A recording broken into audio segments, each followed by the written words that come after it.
Hello दोस्तों, मैं new Mahindra संस्थान के ऑनलाइन प्लेटफॉर्म से जयंत निगम आपका एक बार फिर से स्वागत करता हूं।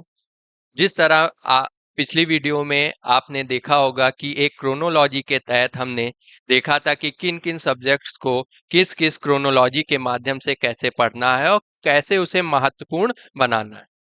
तो उसी कड़ी में मैं आज आपके सामने एक नए सब्जेक्ट के साथ नई वीडियो के माध्यम से प्रस्तुत हुआ हूँ। चलिए देखते हैं कि उस कड़ी में हम कैसे अपनी पढ़ाई को एक नए रूप में देखेंगे। तो आज हम यहाँ पर देखेंगे कि किस तरह से एक नए सब्जेक्ट के माध्यम से हम अपनी पढ़ाई की शुरुआत कर सकते हैं। ठीक, तो सबसे पहले हम इसमें देखेंगे कि कौन सा ऐसा सब्जेक्ट है जो हमें बहुत ज्यादा क्वेश्चंस देता है और कौन सा ऐसा सब्जेक्ट है कि उसे हमें प्राथमिकता में रखना चाहिए। तो यदि क्वेश्चंस की बात करें तो उस आधार पर प्राथमिकता में सबसे पहला क्रम हिस्ट्री का आता है। लेकिन जब भी हम कुछ फैक्चुअल कंटेंट्स को देखते हैं तो उस फैक्चुअल कंटेंट्स में यही रहता है कि उसे हमें बहुत ज्यादा मात्रा में रिवाइज करने की आवश्यकता होती है। उस रिवीजन प्रोसेस में हम ये चीज पाते हैं कि जितना भी ज्यादा हम उसे रिवाइज करेंगे 1 टाइम्स 2 टाइम्स 3 टाइम्स वो हमारे माइंड में क्या होता जाएगा, कैप्चर होता जाएगा। तो इस आधार पर हम देखेंगे कि वो सब्जेक्ट है हिस्ट्री। तो हिस्ट्री में बहुत ज्यादा है, जैसे एंशियंट हिस्ट्री, मिडिवल हिस्ट्री और मॉडर्न हिस्ट्री। तो एज अ टीचर मैं आपके लिए यही सजेस्ट करूंगा कि हिस्ट्री को प्राथमिकता में रखते हुए, ठीक है, इसे बहुत ज्यादा ध्यान देने की आवश्यकता है। लेकिन एक क्लास के माध्यम से हम एक ऐसे सब्जेक्ट को शुरू करना चाहते हैं जिसमें स्टूडेंट्स क्या करें, अपना इंटरेस्ट जगा पाए और उसकी क्वेश्चन आने की जो बारंबारता है उस सब्जेक्ट से बहुत ज्यादा है। तो ऐसे सब्जेक्ट को हम यहाँ पर चूज करते हैं और जब चूज करने में आते हैं तो हमारे सामने पहला ध्यान आता है संविधान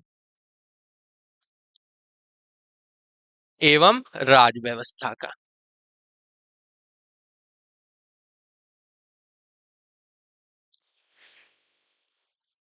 जीएस पेपर के अंतर्गत ये एक ऐसा सब्जेक्ट है जो बहुत ज्यादा क्वेश्चन देता हो, चाहे वो यूपीएससी लेवल पर हो, चाहे स्टेट पीसीएस लेवल पर या अधीनस्थ चयन सेवा आयोग या एसएससी। इस सब्जेक्ट से क्वेश्चन रहना क्या है, बहुत ही आम बात हो गई है। तो ऐसे सब्जेक्ट को हम यहाँ पर चूज किए हुए हैं आपके सामने जो बहुत ज्यादा मात्रा में क्वेश्चन देता है। और देखा जाए बच्चों के लिहाज से तो बच्चे भी इसे पढ़ने में शुरुआती तौर पर बहुत ज्यादा इंटरेस्टेड होते हैं। उन्हें ये जिज्ञासा रहती है कि किस तरह हम अपने संविधान को जानें, उसमें मौलिक बातें कौन कौन सी उन्हें देखें और उनका कैसे हम अपने दैनिक जीवन में और परीक्षा के लिए भी उपयोग कर सकते हैं। क्योंकि एक चीज यहाँ पे सबसे महत्वपूर्ण है, परीक्षा हो या उससे रिलेटेड पढ़ाई हो, ठीक है, जब तक कि वो आपके जीवन को सफल नहीं बनाएगी तब तक कि उसका कोई भी उपयोग या कोई भी महत्व नहीं रहता। ठीक है, तो संविधान एक ऐसा सब्जेक्ट है कि आप इससे बहुत सारी चीजों को सीखेंगे और अपने व्यक्तित्व विकास के साथ साथ अपनी परीक्षा के लिए भी उपयोगी बनाएंगे। तो यहाँ पर इसी क्रम में हम आपके सामने आज लेकर उपस्थित हुए हैं संविधान एवं राज व्यवस्था को। ठीक, तो पहले हम संविधान को समझेंगे, फिर उस संविधान के आधार पर कैसे राज व्यवस्था का गठन किया जाता है, उस राज व्यवस्था का कैसे संचालन किया जाता है, उस राज व्यवस्था के तहत कैसे नीतियां बनाई जाती हैं। और एक शब्द आता है idea of India. Idea of India को आप एक शब्द के माध्यम से बेहतर ढंग से समझ सकते हैं, उसका नाम है कल्याणकारी राज्य। एक ऐसा राज्य या एक ऐसा देश जो व्यक्ति के हित में हमेशा काम करे, उस राज्य को क्या बोला जाता है, कल्याणकारी राज्य। तो इस संविधान के माध्यम से हम देखेंगे कि राज्य व्यवस्था के तहत कैसे उसका गठन होता है, कैसे संचालन होता है, उसके उद्देश्यों का कैसे निर्धारण होता है और उसके एक उद्देश्य के तहत हम देखेंगे कि वो कैसे अपनी समस्त नीतियों के माध्यम से कल्याणकारी राज्य का गठन करती है या कल्याणकारी राज्य की स्थापना करती है, जिसके तहत भारत में या किसी भी देश में उपस्थित समस्त नागरिकों का कल्याण हो सके। तो हम सबसे पहले यहां पर बात करेंगे कि संविधान है क्या। संविधान के मूलभूत आदर्शों को देखेंगे, संविधान के दर्शन को देखेंगे, संविधान के तहत जो समस्त पदाधिकारी हैं उनको देखेंगे और संविधान की इन समस्त संरचना का जब हम समग्र रूप से अध्ययन कर लेंगे तब हम बेहतर ढंग से इससे अंतर्गत या इससे जो निर्मित राज्य व्यवस्था है इसको देख पाएंगे। चलिए, तो सबसे पहले हम यहां पर आपसे बात करते हैं कि संविधान है क्या। बहुत मूलभूत चीज है, क्योंकि कोई भी चीज जब भी हम उसमें इंटर होते हैं तो उस शब्द का ज्ञान हमें होना बहुत जरूरी है, वरना ये वही बात हो गई कि हम जिस रास्ते पर चल रहे हैं उसका हमें ज्ञान ही नहीं है। ठीक है, तो हमें संविधान का सरल शब्दों में कुछ ज्ञान होना जरूरी है कि जो हम सामान्य भाषा में उसका यूज कर सकें। तो चलिए यहां पर हम देखते हैं कि संविधान है क्या। तो संविधान जो है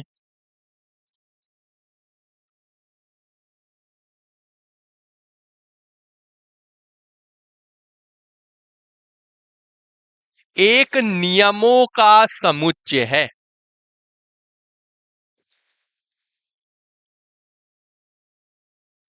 एक नियमों का क्या है, समुच्चय है।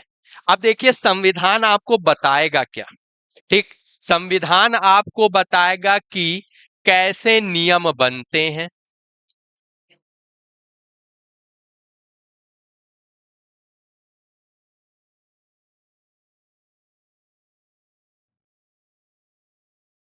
नियमों का संचालन कौन करता है।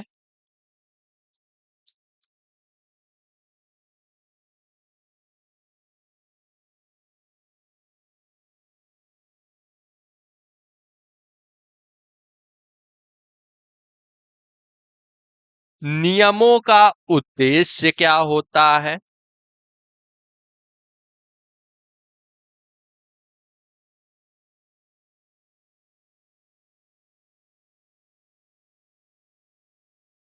ठीक, जब हम नियमों के समुच्चय के तहत इन अन्य बातों का भी ज्ञान अर्जित करते हैं तो हम किसको पढ़ने या किसको पढ़ते हैं, अपने संविधान को पढ़ते हैं। ठीक है, तो संविधान जो है वो यहाँ पर हम जर्नल बात कर रहे हैं। संविधान किसी भी देश का हो सकता है, चाहे वो अमेरिका का ले लीजिए, ब्रिटेन का ले लीजिए, भारत का ले लीजिए, चीन का ले लीजिए, ऑस्ट्रेलिया का ले लीजिए।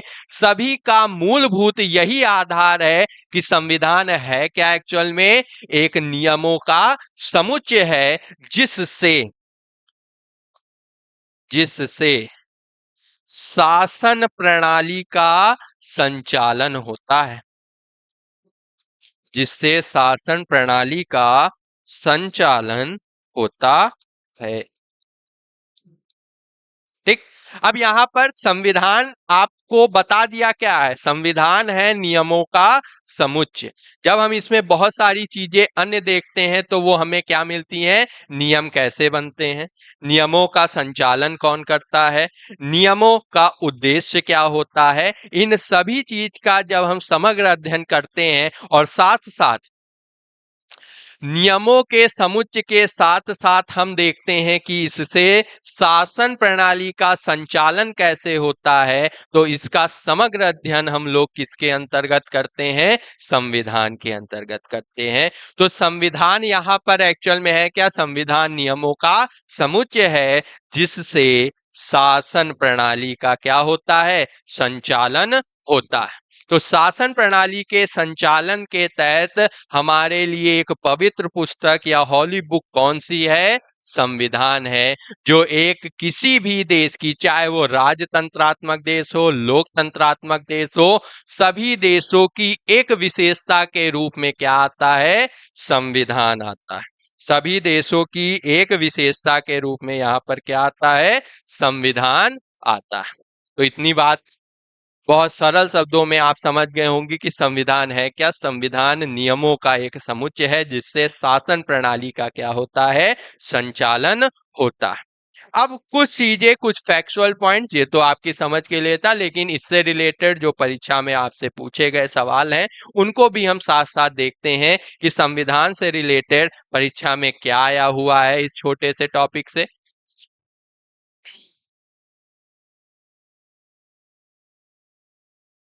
तो देखिए, तो आपसे पूछा जाता है कि संविधान को बनने में कुल कितना समय लगा। तो संविधान को बनने में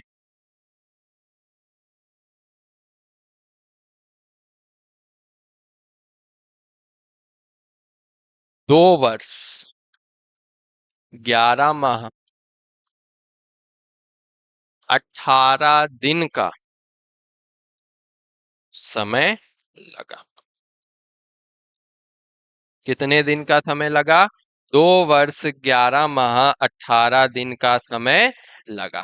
तो इतनी चीजें सिंपल सी है। 2 वर्ष 11 माह और 18 दिन का क्या हो रहा है, यहाँ पे संविधान को बनने में समय लग रहा है। चलिए आगे बढ़ते हैं।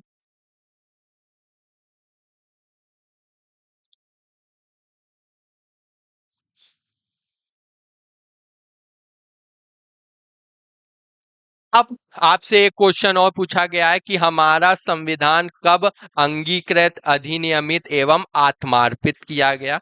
तो यहाँ पर दो चीजों का आपको ध्यान रखना है कि हमारा संविधान कब अंगीकृत, अधिनियमित एवं आत्मार्पित किया गया।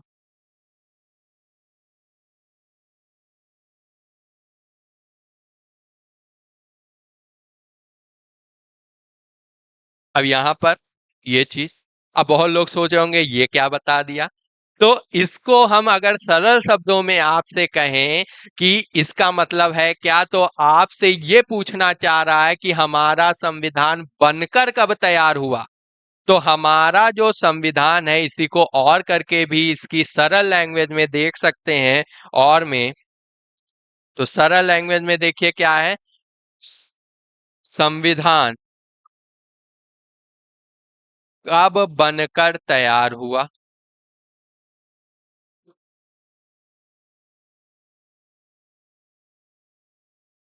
तो इन दोनों क्वेश्चंस का एक ही यहां पर आंसर है। वो आंसर क्या है? 26 नवंबर 1949। तो दो चीजें हैं, दो लैंग्वेज में आपसे सवाल पूछा जा सकता है कि संविधान कब अंगीकृत, अधिनियमित एवं आत्मार्पित किया गया। तो यहाँ पर इसका जवाब भी क्या होगा? 26 नवंबर 1949। और संविधान कब बनकर तैयार हुआ, इसका भी जवाब आपका क्या होगा? 26 नवंबर 1949। बात यहाँ पर क्लियर हो गई आपको? ठीक है। तो ये दोनों सेंटेंस में आपसे सवाल यहाँ पर पूछा जा सकता है और ये बहुत बार पूछा भी गया है। ठीक है, चलिए अब आगे बढ़ते हैं।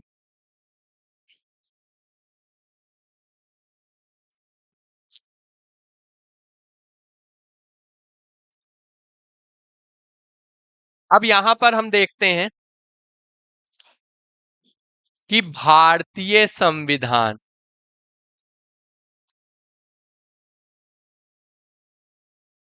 को कब लागू किया गया। भाई दो चीजें हैं, एक तो बनकर तैयार हुआ और दूसरी यहां पर चीज आपसे ये पूछी जा सकती है कि कब लागू किया गया। तो भारतीय संविधान को कब लागू किया गया?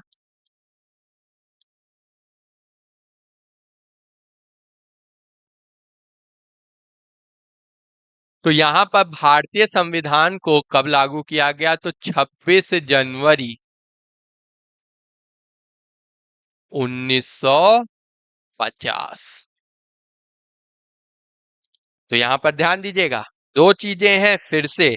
दोनों को सेपरेट रखिएगा, एक में मत मिलाइएगा वरना थोड़ा कंफ्यूजन हो जाएगा। तो भारतीय संविधान कब बनकर तैयार हुआ? 26 नवंबर 1949। और भारतीय संविधान को कब लागू किया गया? 26 जनवरी 1950। ये दो चीजें हैं। अब देखिए, 2015 से वर्तमान एनडीए सरकार ने एक इनिशिएटिव लिया था कि जिस दिन हमारा संविधान बनकर तैयार हुआ था, ध्यान से, जिस दिन हमारा संविधान बनकर तैयार हुआ था उस दिन को महत्वपूर्ण बनाने के लिए 2015 से 26 नवंबर को एक दिवस मनाया जाने लगा जिसका नाम है कानून दिवस। तो आपको अभी बताया कि 26 नवंबर महत्वपूर्ण क्यों है, क्योंकि 26 नवंबर 1949 को क्या हुआ था? भारतीय संविधान बनकर तैयार हुआ था। ठीक है, इतना बात आपको बिल्कुल क्लियर हो गया। संविधान है क्या? संविधान नियमों का समुच्चय है। संविधान है क्या? संविधान नियमों का समुच्चय है। ये देखिए, संविधान है क्या? संविधान नियमों का समुच्चय है, जिससे क्या होता है? शासन प्रणाली का संचालन होता है। वहीं पर इससे लगे हुए कुछ भाग हैं, जैसे नियम कैसे बनते हैं, नियमों का संचालन कौन करता है, और नियमों का उद्देश्य क्या होता है। इन सभी का जब हम समग्र रूप से अध्ययन करते हैं तो हम कौन सी पुस्तक उठाते हैं? संविधान। ठीक है, संविधान किसी भी देश की राज्य व्यवस्था शासन प्रणाली के लिए क्या होता है? एक पवित्र ग्रंथ होता है। वहीं पर जब हम इससे थोड़ा आगे बढ़े तो हमने कुछ और चीजें यहाँ पर देखी कि संविधान को बनाने में 2 वर्ष 11 माह 18 दिन का क्या लगा? 2 वर्ष 11 माह 18 दिन का यहाँ पर समय लगा। वहीं इससे थोड़ा आगे बढ़े तो हमने यहाँ पर देखा कि दो तरह के क्वेश्चन आपको इसी डेट से, या सॉरी, दो तरह के क्वेश्चन आपको यहाँ पर देखने को मिल सकते हैं कि संविधान कब अंगीकृत, अधिनियमित एवं आत्मार्पित किया गया, या संविधान कब बनकर तैयार हुआ। ठीक, तो यहाँ पर इसका आंसर, दोनों ही क्वेश्चंस का एक ही आंसर है, वो क्या है? 26 नवंबर 1949। अब थोड़ा सा और आगे बढ़े तो हमने यहाँ पर कुछ चीजें और देखी, जैसे संविधान या भारतीय संविधान को कब लागू किया गया। तो भारतीय संविधान को कब लागू किया गया? 26 जनवरी 1950 को। वहीं पर 26 नवंबर 1949 के दिन को महत्वपूर्ण बनाने के लिए वर्तमान मोदी सरकार या एनडीए सरकार ने क्या किया? 26 नवंबर को 2015 से एक दिवस के रूप में मनाया जाने लगा। उस दिवस को क्या कहा गया? कानून दिवस। ठीक, तो ये हमने मोटा मोटा देख लिया कि संविधान और भारतीय संविधान मुख्य रूप से उसकी क्या विशेषता है। उस विशेषताओं में हमने देखा कि उसे कब लागू किया गया, उसे कब मतलब कि बनकर तैयार हुआ, कितना समय लगा, ये सभी चीजों का हमने ब्रीफली क्या कर लिया? अध्ययन कर लिया। तो मैं आशा करता हूं कि ये जो आपको संविधान की जो छोटी सी जानकारी है वो यूजफुल लगी होगी, और इसमें जो जो फैक्ट्स बताए गए हैं ये कहीं ना कहीं आपके प्रीवियस ईयर क्वेश्चन से भी रिलेट करते हैं। चलिए थोड़ा सा और आगे इसमें बढ़ते हैं। अब हम अपने संविधान में कुछ दर्शन को देखते हैं। दर्शन अर्थात कि हमारा जो संविधान है उसमें मुख्य आधार कौन कौन से हैं जो हमारे संविधान को किसी भी अन्य देश के संविधान से बहुत ज्यादा महत्वपूर्ण बनाते हैं। ठीक है, तो उन संविधान दर्शन में हम यहाँ पर आपको बताएंगे।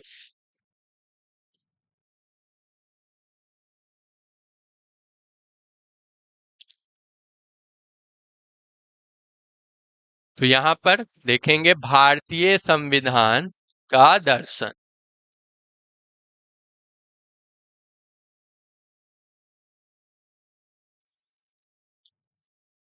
भारतीय संविधान के दर्शन के तहत हम यहाँ पर चार चीजों को देखेंगे, और ये चार चीजें हैं। पहला है प्रस्तावना, दूसरा है मूल अधिकार, तीसरा है नीति निदेशक तत्व,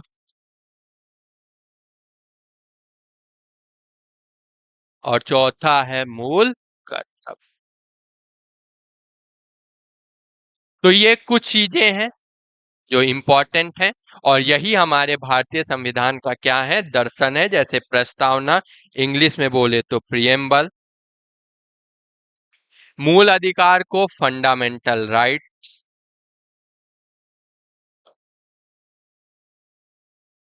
नीति निर्देशक तत्व को directive principles of state policies DPSP बोला जाता है और मूल कर्तव्य को फंडामेंटल ड्यूटीज बोला जाता है। तो ये चीज आपको देखनी है और यही हमारे अगली जो ऑनलाइन क्लास की वीडियो होगी वो इसी पर होगी कि प्रस्तावना क्या है, प्रस्तावना की मुख्य मुख्य विशेषताएं, इसके मूल तत्व कौन कौन से और प्रस्तावना से रिलेटेड कुछ हमारे सर्वोच्च न्यायालय में केसेस आए हुए थे उनको देखेंगे। फिर हम लोग मूव करेंगे मूल अधिकार की तरफ, नीति निर्देशक तत्व की तरफ और मूल कर्तव्य की तरफ। तो मैं आशा करता हूं कि ये जो आपके सामने छोटा सा सेशन संविधान से रिलेटेड था वो आपको बेहद पसंद आया होगा। तो आप इसी तरह हमें और हमारी संस्था को प्यार देते रहें और हमारी वीडियो को और इस संस्था के अन्य टीचरों की जितनी भी वीडियो हैं उनको लाइक, शेयर और कमेंट के माध्यम से अपने प्यार से अभिभूत करते रहें। धन्यवाद।